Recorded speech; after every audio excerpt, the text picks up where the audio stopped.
Michael, I've learned a lot from doing it the first time. I'm sure. So, well, it just seems like what a crazy thing to have to coordinate, right? Because you're like bringing all of your supplies, and then you're also like, okay, I'm stressed. I'm in a new environment. I have to set all of this shit up, and then I have to be personable and like ask you the right questions. Like, that seems like a lot.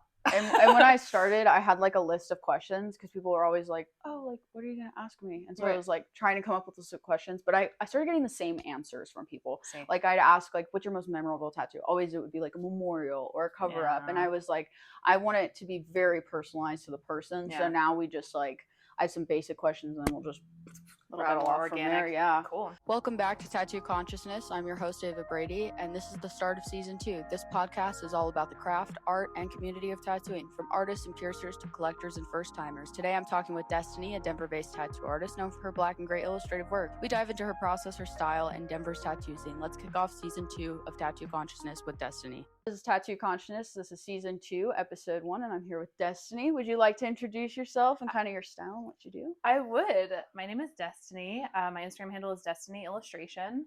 I have a degree in illustration, and out of college, I thought I was going to be an illustrator, so I did all of my branding back then, and I'm not an illustrator, surprise. It's a little bit weird, but, and then I do like black and gray illustrative. I guess technically fine line, depending on who you're talking to, but kind of a variety there. Why did you pick to do black and gray instead of doing color? I just like it. I mean, color's great. So within my degree program, my senior show, I did oil portraits. So like I have a background in painting. So I understand color, but I think my longest standing relationship with visual art has always been like ink illustration. So it just adapted really well into tattooing. Yeah. What's been the biggest hurdle for you, like going from, you know, working on canvas to now working on skin? Because it's a big difference. People are always like, you draw on people for a living. And I'm like, there's a lot to it. You're like, well, it's a little, I think, I mean, physically the biggest difference is like it's a living thing, right?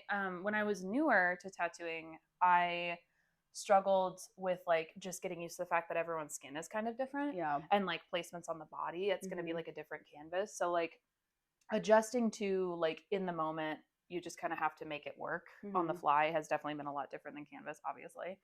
But I think mostly it's the mindset, because like when I'm drawing and painting, I'm like, well, I'm drawing and painting and it's very organic and I can kind of go back and undo things. On people, when I'm actively tattooing, it's more of like, this is a technical process. Like I'm making sure that my hand is steady, that things are stretched properly. So it's a lot less like, I'm not in the headspace that I'm in when I'm drawing and painting. It's more of like a technical, like I'm just kind of a machine operating. If that makes sense. Yeah, for sure. I'm just a machine. So why'd you end up, you know, out of college, you were like, oh, I'm being an illustrator. Why'd you decide to get into tattooing, and what did that look like for you? What was your apprenticeship like? So it just kind of happened. I got really lucky. So I was interested in tattooing years and years and years ago. And I had talked to this gal that was apprenticing somewhere. She was like the only female artist I had ever talked to. And I was like, this is cool. Like, I want to ask you about tattooing, like a young woman tattooing, like, cool. And she straight up told me to like not do it. She was like, you're going to get abused and it's going to be horrible. And I was like, okay, T. And so her and I connected. And so she was also like, okay, second female tattoo artist I've ever met. This is crazy, right? And she has her own shop. I was like, cool. But I had kind of given up on the concept of tattooing because I didn't want to like get abused. And I was like, fair, that sounds scary. And so out of college, when people find out you can draw, I'm sure you're familiar with this as well, they ask you for two things. They ask you to draw a tattoo design, or they ask for a pet portrait. So like, which is great. But so out of college, I was working an art job. I worked at a paint and sip for like 4 years, which I loved. And I was doing like freelance illustration stuff on the side and whatever I could make money from. But mostly it ended up being tattoo designs. And so Kirsty, my friend that tattooed me, we had kept up with each other after school for like, this was like a year or so after college. And she just DM'd me one day and she was like, yo, I noticed that you draw a lot of tattoo designs. Like, have you ever thought about tattooing? Because I'll teach you. And I was like, sure. And that's how it happened. Do you think you would have gotten into it sooner if you wouldn't have been like that person put their experiences onto you? I would have, but at the same time, I don't know. I fully believe in like life happens as it should. I try to never look back. Right place, right time.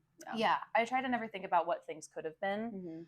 But I think it was especially good because I was so young. I think that I was, at this time, I was probably like 19, 20. And I was still, I don't know, establishing like my art style and like figuring myself out as a person. Like I had gone through so many major changes and like how I presented myself and how I interacted with the world around me. And this industry, as you know, it's intense, and this job is intense, and it's a technical skill that should be respected. And there's a lot to it. And I don't think that I would have given it the same level of respect had I started when I was younger. Yeah. If that makes sense. Yeah. Which like some people might be upset to hear that. But I needed to grow up a little bit before I like held a tattoo machine. That's fair. You know what I mean? Yeah. I think sometimes it's a little detrimental to like be fresh 18 and going straight into the tattoo industry. I was that way, and it was really, really, really hard on me. That's amazing though. Yeah. Powerful. That's incredible. I'm like, I'm glad of where I am now, but it was definitely like it was very difficult. I was not mentally prepared for that at all. Like, the industry as a whole, especially like going through an apprenticeship in the South in Oklahoma is very different. I feel like than like what I've heard experiences in Colorado. Still, people have bad experiences everywhere, but I do feel like apprenticeships here are a little bit different and a little bit I don't know, like positive. Yeah, you probably went through some shit. Yeah, I'm so sorry. Oh, that's okay. Now look at you now. Yeah.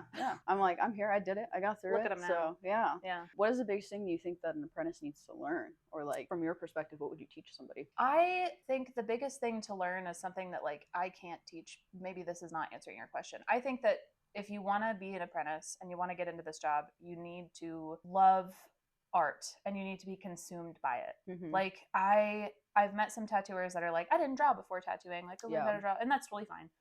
But it's like you discover this like obsessive passion. And I think in order to get into a tattoo apprenticeship and to become a successful tattoo artist or any artist in any field, there is this passion that we are all born with that allows us to become talented in a certain capacity with whatever we're doing. And like if you're not like born with the passion, like I don't know, and it's not something that can really be taught, right? Like I can teach, I mean, it's important to teach the fundamentals of everything, obviously, of machine safety and cleanliness and like how this works and whatever. But I think the most important thing is like that drive. Yeah. And I can encourage the drive with someone that wants to learn tattooing, but like you have to be self-motivated and like love art, eat, sleep, and breathe it.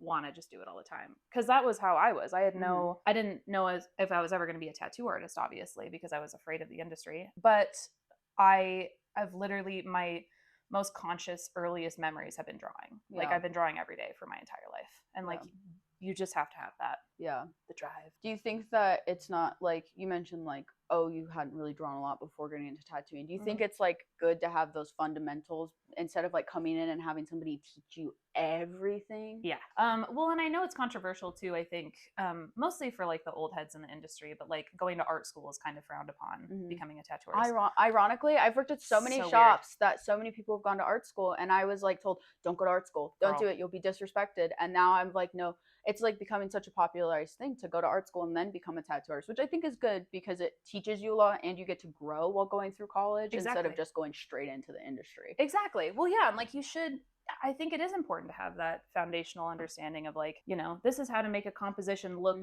nice. And like, this is how basic human anatomy kind of operates when I'm drawing this, or like, this is how to make things flowy, or I don't know. It's so important to have that basic understanding of composition and design if you can. And so I think anybody that wants to get into the industry and they're like, I just want to be a tattooer. It's like, okay, of course.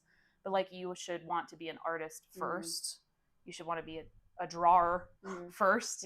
And then be a tattooer. This might be a little bit of a controversial question, but I don't have like good feelings towards these types of artists and tattooers who like rip art and like don't draw for their clients. How do you feel about that? And like, how do you navigate that? Because I know some people are like, I want this exact thing, and that's great, but I always try to make a unique thing. And like, how is that process like for you, and how do you feel about that within the industry? Totally. That's a great question. Fortunately, at this point in my career, I've gotten to a point where when someone sends me reference photos, they send me references, but then they're like, do whatever with it, which is great. Yeah, that's awesome. And if it's an inquiry where someone's like, and it's typically a client I've never worked with, or like, you know, whatever, they send me like, I want this like little design from Pinterest.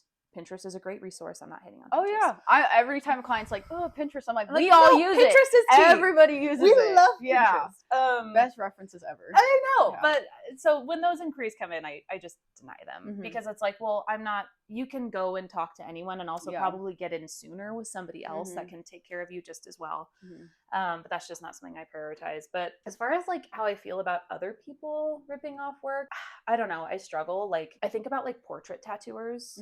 who are like so technically skilled. And it's like, I know that you didn't, like, I just saw a Pony Lawson tattoo of Judy Garland last night. Obviously, he did not draw a photorealistic drawing of her, but the way that he tattoos it, I'm like, that's amazing. Yeah. So I think that's a different conversation versus people that are like, some things you have to trace. Like if Yes. somebody wants a specific cartoon character, like SpongeBob, you Correct. can't just draw your own version You can't of that. stylize Yeah. that. And like the technical skill behind that is what's important, right? And so I think that that's where I struggle, is like people that lie about art being their own, or they're not transparent with their clients about, like, I don't know, that part of the process. And then to add insult to injury, to tattoo it poorly is like, bitch, Yeah. if you're going to be stealing art, can you at least do it right? Like, can you at least tattoo it well? Yeah. It's like, how embarrassing. So that's what pisses me off the most. Yeah. If you're gonna steal shit, be good at it. Yeah. You know, Totally. don't steal art, but Yeah. like, I don't know, at least do it right. Because like, how embarrassing for you. You can't draw and you also can't tattoo, and you're taking people's money. Yeah. You That's know? pretty fucked up. I'm saying. Yeah. So we talked a little bit about like you mentioning like art encompassing you and you have to just love it and be a part of it. How do you, it's so hard. Like I don't think people realize the hats that we wear. Like people are like, I want to be a tattoo artist, and it's like, we don't work 9 to 5s. Like I'm on vacation texting, I'm on a date with my boyfriend texting a client, and like it's really hard to manage that. So like, how do you manage like social media, photography, all of it? I hired an assistant. Really? I did. Oh my god. You don't know how bad, like one day I'm like, I want an assistant so bad. I just got a booking program and I'm like, that's taking a lot of pain away from it. Yeah, so that's really nice. life. Talking to people for hours is a little bit draining sometimes. It's a nightmare. Well, and then like I think when you're starting to kind of establish like your booking process, it's so tricky because it's like you have DMs and you have emails and you have all this stuff. I hired an assistant, which I'm in a privileged position to be able to do so. She's become like one of my very good friends. She's the best. But for my personal time, I've been really strict about like, I do not, like, I have a Google number. I don't text clients from my own phone number. Me too. Yep. I'm like, I won't give that out. See ya. Yeah. Had one guy be weird and I was like, oh, never doing that again. So I have a Google number that I only check during my work hours. So like if I'm in the studio or like drawing for an appointment or whatever. And then I'm off 3 days a week. So I'm off Sunday through Tuesday. Oh, that's so nice. And I don't do anything with work on those days. Like nothing. Almost How to a long point did that's it like, take you to like build up to that point? Because like I'm technically still a baby tattooer. I've only been doing it for like 2 years. oh, okay. So I feel like you have to be at a certain point in your career to be able to like I feel like if I don't answer quick enough, I'm gonna lose out, because even though people are like, it's like a permanent thing, they want an answer now. They want like to book now. So I'm like, I want to do this tattoo, but it's also like I'm not with family or whatever. Yeah. You know? That's tough, dude. Yeah. You're doing great, by the way. Like your work is beautiful. I appreciate if that. I had been, when I was tattooing for 2 years, my work did not look like yours. So well, that's really good nice. job.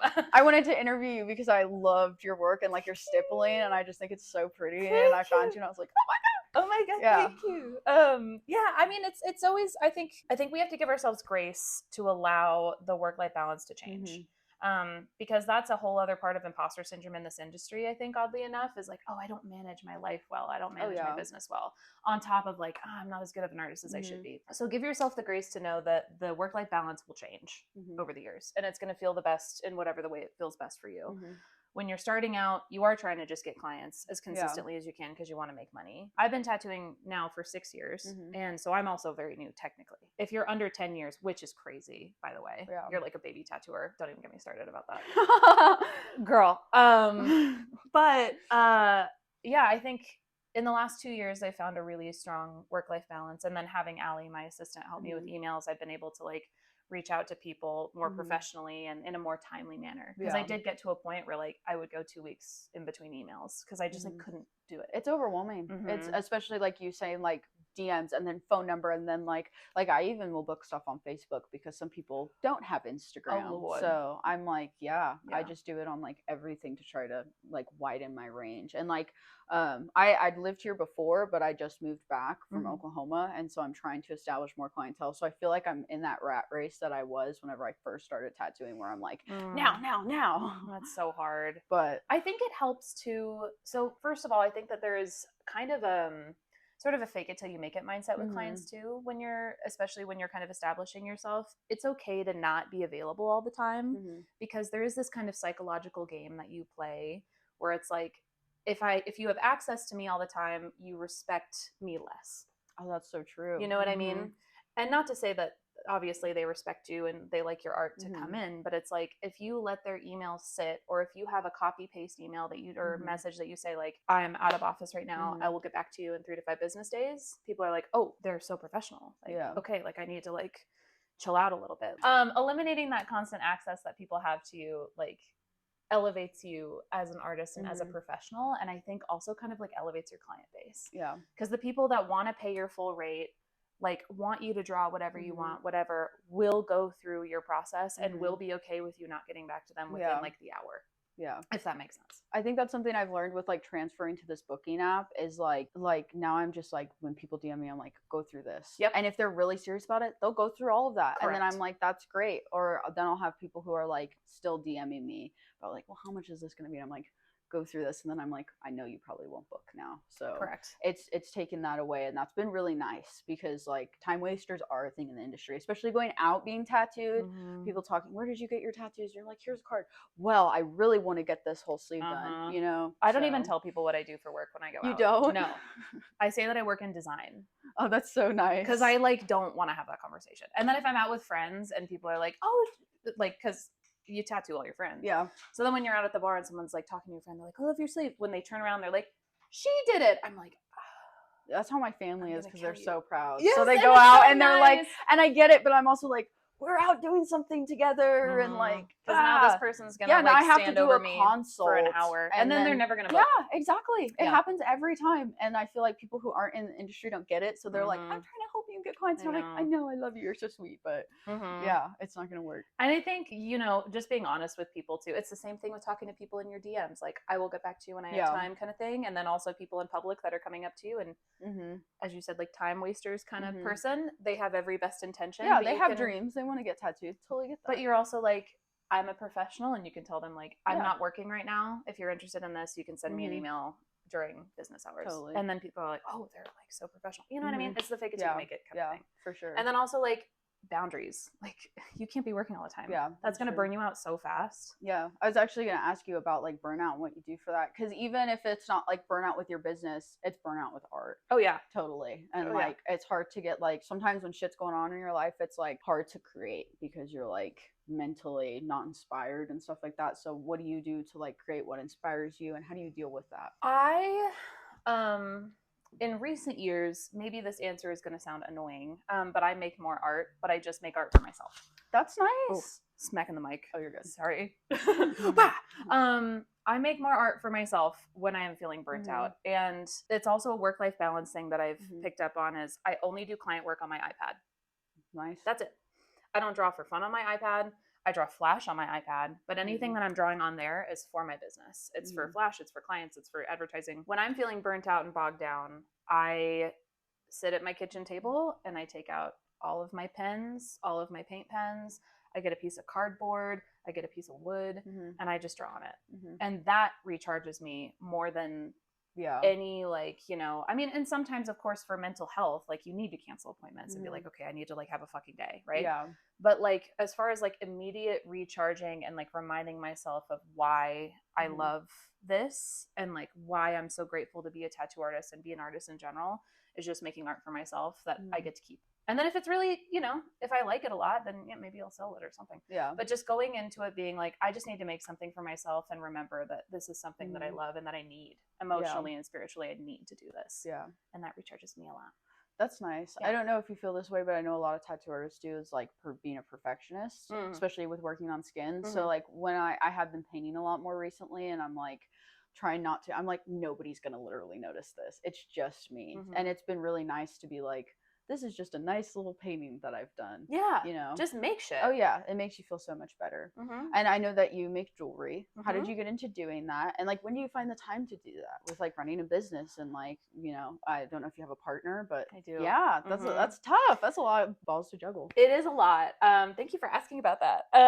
So I just got married a couple weeks ago. Oh, congratulations. That's awesome. You. And my husband is the one that taught me how to do silversmithing. So when we were first together, we've been together for 5 years. When we were first together, I've always loved like jewelry and stuff. I grew up in Arizona. So like I would grow up going to the gem show and my parents both always had a bunch of like silver jewelry and turquoise and all that stuff. Yeah. And so I've always been like a jewelry girl. And when Sean and I first got together and we were living in our first place together, he was like, you know, I took a couple silversmiths. He made me a ring. That's what it was. He made me this incredible little ring when we were first together.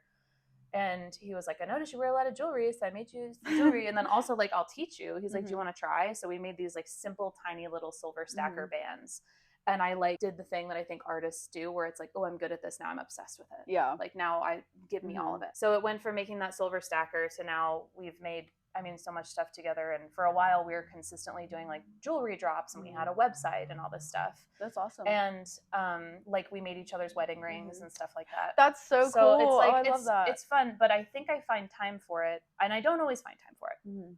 I did get burnt out with it. When it turned into a side business of my business, I was like, I'm out. Yeah. So we deleted the website. I only take on commissions for like family and friends and fun stuff. But what helps is that my partner is a designer and an artist as well. But he's an industrial designer, so he does product design. So he's always like wanting to make a physical thing. And so when we have free time together, you know, we like to just like lay on the couch and watch TV, but also he has ADD. I'm a nervous energy person. And so we like to make shit on our off stuff time. all the time. Yeah. And so, you know, a lot of the jewelry making is in the time that we spend together, which is really nice. So less so now. I mean, now that we're married and that whole planning thing is over, we'll probably get into it again. But especially after he made my rings and I made his, we kind of want to start taking on more like, I don't know, higher end, I guess, projects with jewelry. That's nice. So it is you know, we dream about it as like a potential career path together, but we just find time for it because like in our free time, we would rather do something together. Making stuff together is so special. Yeah. Where do you guys source like your gems and like how do you go from point A to point B? Like making a ring, like how the steps. Oh my gosh. It's actually like, I don't want to say it's easy, but it's kind of like, it's very similar to tattooing where like you think about, you look at a finished piece of jewelry or a finished tattoo and you're like, holy shit. Like, how did someone make that? But there is a step-by-step. You learn how to use a machine and pull a line and do all this stuff. There's this like kind of linear sort of thing. Same thing with jewelry making. So we load up on all of our cabochons and stones at the Denver Gem and Mineral Show when it comes into town. Dude, that show's bomb. It's awesome fucking show. It's bussin'. We have a guy that we like to specifically buy our turquoise from, owns part of a turquoise mine in Utah. So it's like, we've made cool connections in that community. So we load up on our gems there. And then as far as our metals and stuff, there is a local shop on Colfax called Stone Stop. And as far as we found, it's the only like jewelry tools and supply store in this area, like in Colorado. That's crazy. And Courtney is the owner. She's the best. We love her. But so we get like our like sheets of silver and sheets of gold. And we just bang on it and heat it up. And we've got like a torch system and all this stuff. So there's a lot of tools that go into it, but it really starts as like a flat piece of silver that you just bend and solder and polish it. And then you got a ring. That's freaking awesome. Yeah. In the most basic sense. Obviously it gets crazy, but my partner is a lot more interested in like casting. So because he's a designer, he will model stuff 3D and then print it out on our 3D printer. And then like, that's how he made my rings is like, he makes a mock-up, we fit the stone into the mock-up, and then we have it sent to our friend Courtney that owns Stone Stop, and she'll cast it for us. That's super cool. It like a mold is made from his printout, fill the mold with silver or gold, and then it comes back to us, and then we set the stone and we polish it and do all that stuff. That's so fucking cool. There's a lot of different ways to do it. No, that's awesome. It's really fun. I love hearing whenever a tattoo artist like do stuff that's not necessarily tattooy outside of tattooing. It's hard.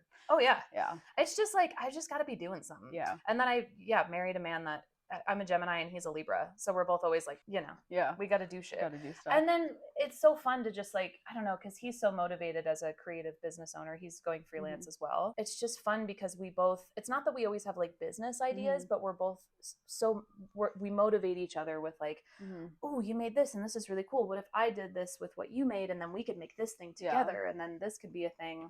I don't know. It's just really fun.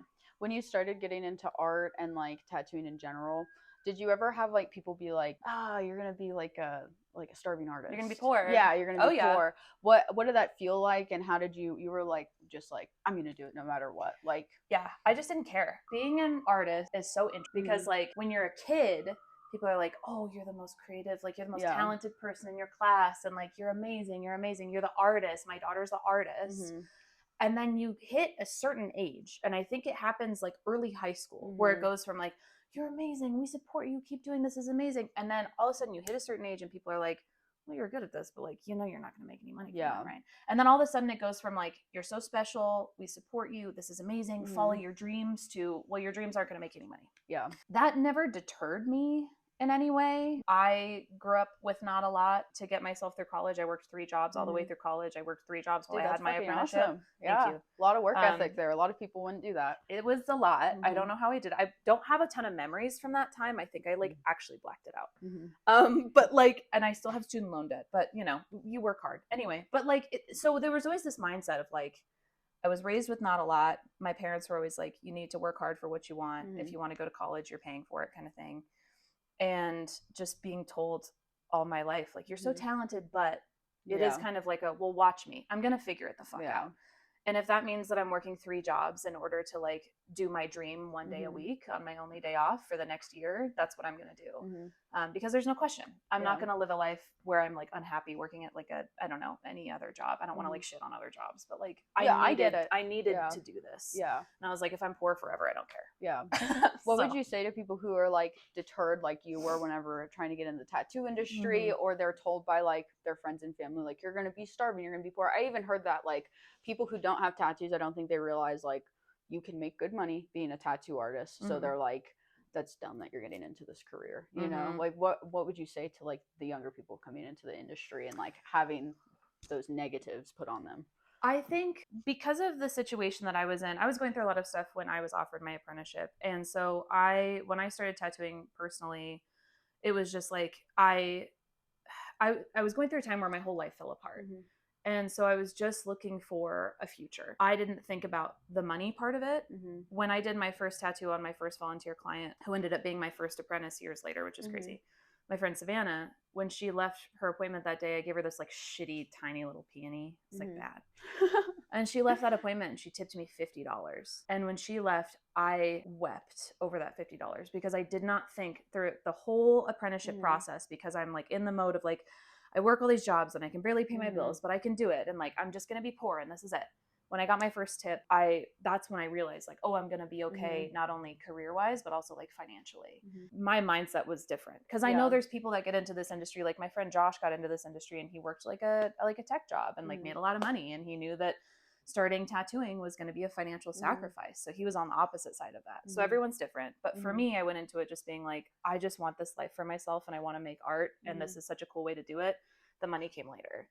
And so I think it goes back to what we talked about earlier with this like born passion that I think you have to have. And money should always be a motivator, unfortunately, because capitalism. Yeah, we still gotta live. Right. It's sad, but it's true. But you have to like be down to suffer in between. And one day you'll look around you and everything's fine and your bills are paid because you made art. Yeah. And you just kind of have to go along for the ride. Yeah. But the love you have for it will get you there. You know what I mean? Yeah. I don't know if that made sense. No, it totally made sense. Or roundabout. Yeah. Do you ever, so I've met so many old heads in the industry. I'm sure you have. And Oklahoma. Oh yeah. A lot of them like hate it. And they're like tired of it, and they've been doing it for so long. And I get worried sometimes that I'm going to feel that way one day. I hope I don't. I'm like, I love tattooing. I'm so grateful for it. Like, I'm like, sometimes I'm like, maybe these people should go work a restaurant job and then be like, I got it real good. You know what I mean? But are you ever worried that like one day you're going to like just be tired of it and burn out? No, I'm more worried about my body. Yeah. Physically, to be honest, which is like the less glamorous side of tattooing that I don't think is talked about enough. Carpal tunnel and freaking back surgeries. And wrist surgeries and stuff. So I'm more worried about my physical body not being able to do it anymore. But I think the way to just want to keep going with it is like, you should always be in kind of an academic mindset. You should always want to learn something new or better your technique in this way, or like I said, like taking the time to make art for yourself, like remind yourself why you love it. If you ever get to a point with your craft where you're like, I hate it here and I'm stuck here and this sucks, odds are it's because you're standing in your own way and you got to a point where you feel like there's nothing else for you to learn and now you're bored and people are annoying you because you've been doing the same thing forever. It's like you are a product of the own environment that you create, especially within a career like this. You are building your own career. we are so fortunate to be in a position where like we don't have like a higher up corporate boss telling us where to go with this job. Everything that you do with this job and how you end up feeling about this job has to do with you and your mindset. And not to sound like toxic positivity, because that's not what it is. There's going to be times in this industry where you feel burnt out and you're over it and clients are annoying and whatever. That's fine. But it's how you handle that in those moments that's going to keep you from being that like bitter old head that's like, you know, people don't book with me because people are pussies. You know what I mean? Pretty much. So yeah, I don't know, like remember why you love it and stay motivated and stay humble and stay curious and hungry for the craft. Because as soon as you stop learning, you're done. How do you keep learning? Talking to people like you. That's is great. I love to talk to people that are entering the industry and are, you know, have been tattooing for slightly less time or more time.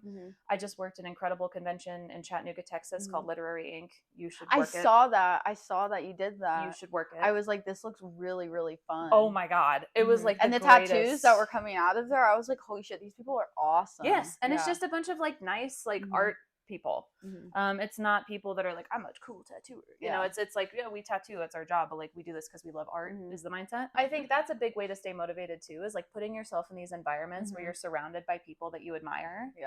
And it's not in like a showboating way. It's not like, oh, I'm gonna go to this and win awards bar, and like I'm gonna be around these people and we're all gonna like, you know, be cool. It's like I'm putting myself in these situations with people that it was scary to go into this convention because everyone I've ever looked up to in my entire fucking life in this industry works that convention. But you go into it and it's like you're all in that academic mindset. You're like, I'm here to do my best and I'm going to talk to other people that are also doing their best and they're just people too. And like, yeah, they're probably having the same thoughts as you. Exactly. Dude, I met Wild Isley. Do you follow her? She's an incredible realism tattooer, like full color realism. Oh, really? And she's just this like sweet, like she was just, I turned around in the stencil line. She was just like standing behind me alone. And like, she didn't know anyone at the convention. You could tell. And she's just a normal fucking person. So I think that that's really motivating too, is like, we can all learn things from each other. And then also remembering that like, any artist that you look up to is not like, they should never be out of touch as a person. They should never feel so far out of reach that they're like a celebrity. Like we're all trying to learn from each other. You know? We're all just people at the end of the day. And that's so, I don't know, like humanizing the industry, I think keeps me really motivated. Yeah, instead of having like a rock star mentality about being a tattoo artist. Yes, which I fell into that trap in the first couple years. I was like, because I worked with my friends and we worked at Blackbird and it was like all of us girls and I was like, we're cool and we do shop photo shoots and we're cool. And I was doing like not great tattoos at that time because my mindset was just like, I'm cool.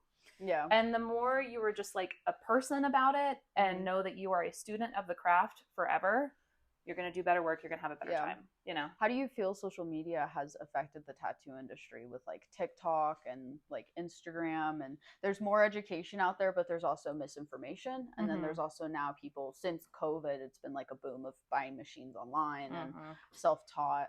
How do you think that's affected the industry? And like, would you say for people to get into an apprenticeship, or like, how would you tell people to get into tattooing? I always struggle with that question because I lucked into it so bad. You know what I mean? Like I was really lucky. It's all about timing. Timing is crazy. You don't know what door is going to open. So as far as like the rise of tattooing as a craft that everyone's kind of interested in social media and stuff, I mean, I think it's cool. I think it's great. I think that, there is a ton of misinformation and unfortunately there are a lot of people that are doing work that's not awesome and also maybe harmful to their clients. And that's not great. On the flip side of that, it's like, they had the access to these platforms in order to like show their stuff, which is not always awesome. But those clients and people that are watching those videos have access to that same platform and to all of us and to all of these other tattooers that are like maybe doing the styles that they're more looking for or a little bit more safe with their practice and like things like that. So it's like, it's accessible to everyone, which I think makes it both good and also not so good. But ultimately, I think it is a positive. I don't know. Like I have built my entire client career from social media, fucking Instagram, dude. And it was free for so long. I mean, I pay for Meta Premium because I'm afraid of getting hacked. But before that, like, it's free and it built my entire fucking career. So it's like, I'm not going to bite the hand that feeds me. Oh, 100%. You know what I mean? Like, I think it's great that a lot of people are finding this craft and I think it's great that a lot of people want to become tattooers. But ultimately, what will set you apart from these masses is, again, it's your drive for it. You just got to love it. You got to love art and you got to want to be a better artist all the time. And that's what's going to kind of separate you from these waves of people being like, tattooing's cool for like 2 months, and then they drop it, Yeah. you know? Yeah. You have to like stay in it. Yes. Yeah, Yeah. for sure.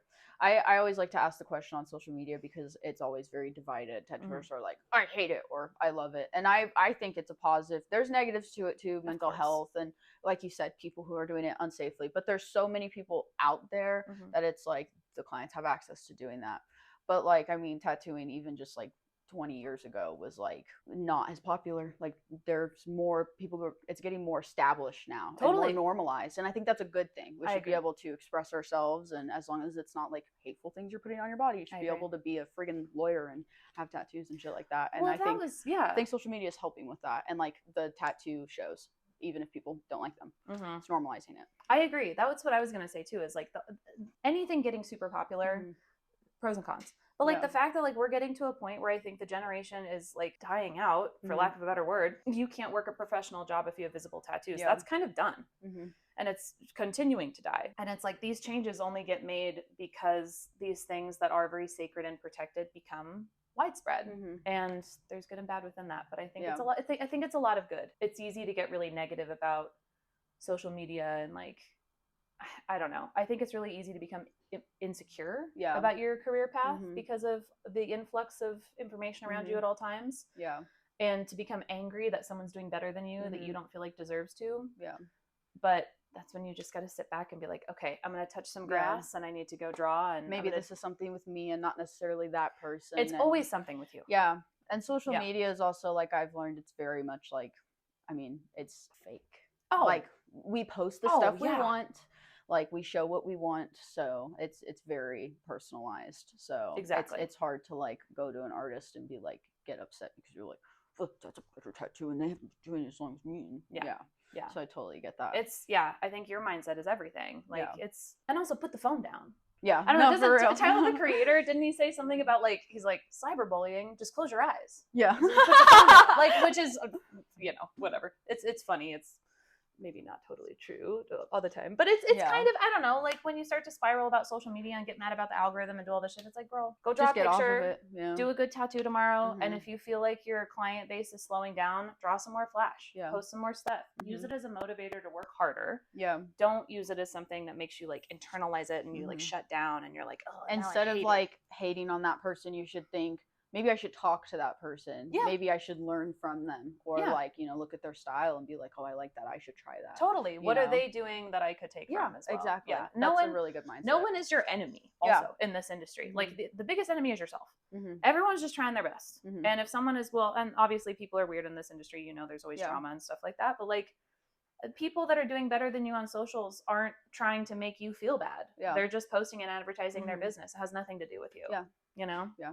That's very well said. But it's hard to remember that. It's not that I'm like above that. Like I totally like spiral and stuff. But 100%. Yeah. Easier said than done. 100%. You just don't want to stay in it. Yeah. It's just like any emotion. Emotions are brief and passing things, more or less. And it's like you have a sad day, you feel sad, let yourself be sad. Wake up tomorrow. Try to be a little bit better, Yeah. No, I agree with almost every single thing you've said. Perfect. Yeah. I'm glad it makes sense.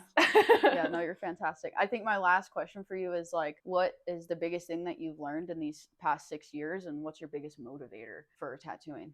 I think, that's a great question. I think the biggest thing that I've learned, I mean, I don't know, it's so cliche, but I think the biggest thing I've learned is that like, I can always do better, and not in a toxic way. Like, I think the biggest takeaway has been like, I can celebrate where I'm at and know that I'm making my clients really happy and I'm making myself happy, and then know that like, I'm this good because I was less good before and I can be even better next. You know what I mean?